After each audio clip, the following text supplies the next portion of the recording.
কি দেও 2000 টাকা? তোমার কাছে কি আমি ভিক্ষা চাইছি? মার্কেটে তো যাও না, খোঁজ খবর রাখো না। একটা প্যান্টেরই দাম আছে 2000 টাকা।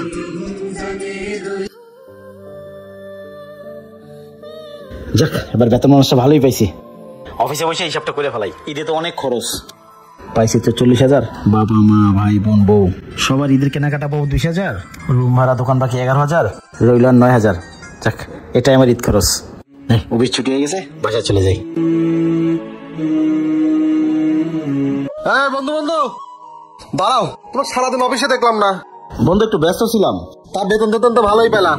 মার্কেট করবে না? হ্যাঁ বন্ধু, আমাদের বঙ্গ প্লাজায় সেই একটা পাঞ্জাবি পড়ছে, অনলাইনে দেখছি, অনেক সুন্দর, কিন্তু একটু দাম বেশি। তাও নিমু। তুমি তো প্রতিবার একই কথা বলো, তোমার যে ফ্যামিলি।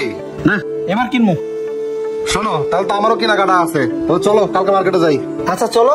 আচ্ছা তাহলে কালকে সকালে। কাল সকাল তাহলে 9টায় একসাথে যাবো। হ্যাঁ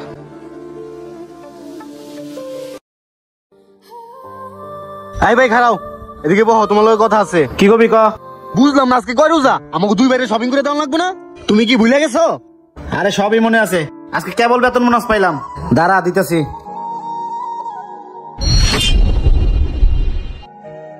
নে ধর। এই নে সুজন, তাহলে যা ভালো করে মার্কেট করে আয়। কি দাও 2000 টাকা? তোমার কাছে কি ঈদের শপিং এর টাকা চাইতেছি না ভিক্ষা চাইতেছি? নে তুমি মার্কেটে তো যাও না, খোঁজ খবর রাখো না। একটা প্যান্টেরই দাম আছে 2000 টাকা, আর শার্টের কথা তো বাদই দিলাম।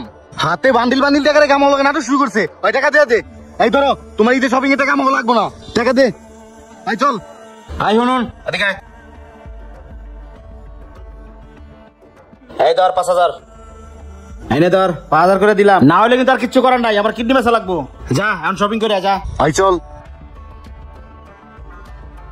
আরে শালা বাবু যে। আসসালামু আলাইকুম দুলা ভাই। ওয়ালাইকুম সালাম। তা শালা বাবু কি মনে করিয়া? আরে দুলা ভাই বুঝেন না, আইসি গেল লাগিয়া বান্ডিল বান্ডিল টাকা লয়ে বই রইছে, মালপাতি ছাড়েন, মার্কেট মার্কেট করতে হইব না। আরে বেটা, বোন বিয়ে করে ঠেকছি। আপাই কইছে 5,000 টাকার 1 টাকা কম হইলে নিতে না করছে। 5,000 কমে নিতে না করছে, টাকা মনে হয় কামাই থইছে। নাও ধরো, শপিং করো, যাও। ঠিক আছে দুলা ভাই, আসসালামু আলাইকুম। ওয়ালাইকুম সালাম। টিভিটা একটু ছাড়ি, ওর একটা ফোন দিই। হ্যাঁ কই তুমি? এই তো বাসার নিচে, বলো। শোনো, এই বাড়িতে আমার শপিং লাগবে না, তোমার কাছে আমি একটা সোনার ক্যালেন্ডার চাইছিলাম না? হ্যাঁ চাইছিলাম। ওটা দিলেই হবে। আর হ্যাঁ, আসার সময় আম্মুর জন্য একটা শাড়ি আর বাবার জন্য একটা পাঞ্জাবি নিয়ে আইসো, ঠিক আছে? ওই শোনো শোনো, ব্র্যান্ডেড জিনিস নিয়ে আইসো, আবার ফুটপাত থেকে জেনে নিয়ে আইসো না, কারণ ফ্যামিলিতে আমার একটা মান সম্মান আছে, বোঝোই তো। আচ্ছা ঠিক আছে। আচ্ছা ঠিক আছে। সবার এখানে চাহিদা চাহিদা, আমার নিজেরই কোনো চাহিদা নাই। আবার কে ফোন দিল? মা। হ্যাঁ মা বলো। এই তো তোমার জন্যই কেনাকাটা করতেছি। আচ্ছা ওষুধগুলো আমি নিয়ে মনে, সমস্যা নাই।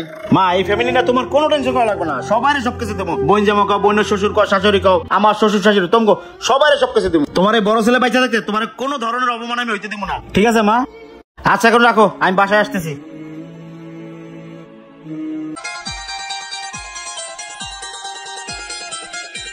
ভাই ব্র্যান্ডের কিছু শার্ট প্যান্ট দেখান তো।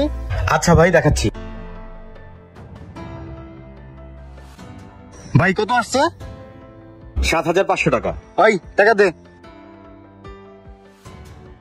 এই নেন। ধন্যবাদ ভাই, আবার আসবেন। ঠিক আছে ভাই সবই তো কিনলা, বড় ভাইয়ের লাগে একটা পাঞ্জাবি কিনলে হইতো না? হেই বেটা, বড় ভাই হলো বুড়া মানুষ, আর কি ঈদ আছে এটা কিনা লইবনি, চল।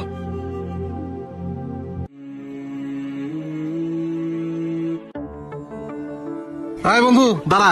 কি রে বন্ধু, তোর যে সকালবেলা থেকে ফোন দিচ্ছি, তোর নাম্বারটা বন্ধু বন্ধ, মার্কেট টার্গেট করা লাগবে না? না বন্ধু, হয়েছে কি, কালকে রাইতে তো শরীরটা খুবই খারাপ, এই জন্যই নাম্বারটা বন্ধ রাখছি।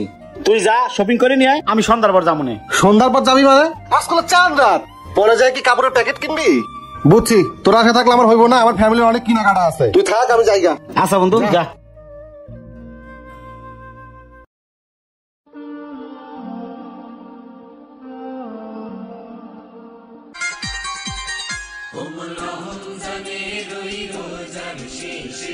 ভাই দাঁড়াও, তোমার একটু সালাম করে নেই। ভাই সালাম কর, সালাম কর। ভাই আমাকে 2 বারে ঈদ সালামি দাও, আমরা বন্ধু বান্ধব মিলে ঘুরতে যাবো। হ্যাঁ ভাই আমারও দাও। তোরা এখন যা, আমি বিকালে দিব মনে। কি তুমি ফাইজলামি শুরু করছো? এই ছোট পকেট চেক করতো, সালামি দিব না, জোর করে আজকে নিন। শোন শোন, কি করস? এই তো পাইছি। এই ছোট এই ধর, আর শোন, অনন্ত জলিলের নতুন সিনেমা বেরিয়েছে, অ্যাকশন মুভি, কিল হিম, দেখবি আর এনজয় করবি। চল বন্ধু বান্ধব মিলে দেখে আসি, চল। হ্যাঁ ভাই লাও। এই সাবধানে যাস, আজকে ঈদের দিন। শোন, সবার আগে কিন্তু আমরাই যাবো। বন্ধু দাঁড়াও। কি বন্ধু? কি রে তুই গত বছর তোর পুরাতন পাঞ্জাবি পরে আসিস, কে তোর শখের নতুন পাঞ্জাবি কিনিস নাই? না রে দোস্ত, আমার তো বয়স হয়ে গেছে, বুড়ো মানুষের বাড়ি আচ্ছা যাইতে পারি, শরীর খারাপ ছিল তো, সমস্যা নাই, আগামী কোরবানিতে কিনবো। বন্ধু আমি সব বুঝতে পারছি, তোকে যদি 1 লাখ টাকা বোনাস দেওয়া হয় তারপর তো শপিং করার মতো টাকা থাকবে না। কারণ কি জানিস, তুই তোর ফ্যামিলিকে অনেক ভালোবাসিস। বন্ধু আমি হচ্ছে সমাজের বড় ছেলে, তো বড় ভাই, আমার উপর অনেক দায়িত্ব, সবার সবকিছু দিয়ে আমার কিছুই থাকে না।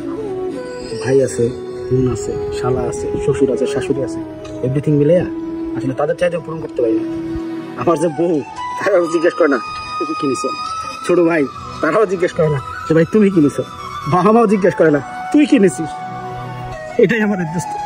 বন্ধু তুই ঠিকই করছিস, ফ্যামিলির যে বড় ছেলে সেই বুঝে যে ফ্যামিলির বোঝাটা কত ভারী। তোকে সেলুট বন্ধু। চল আজকে তুই চল, একসাথে ঘুরবো, একসাথে খাবো।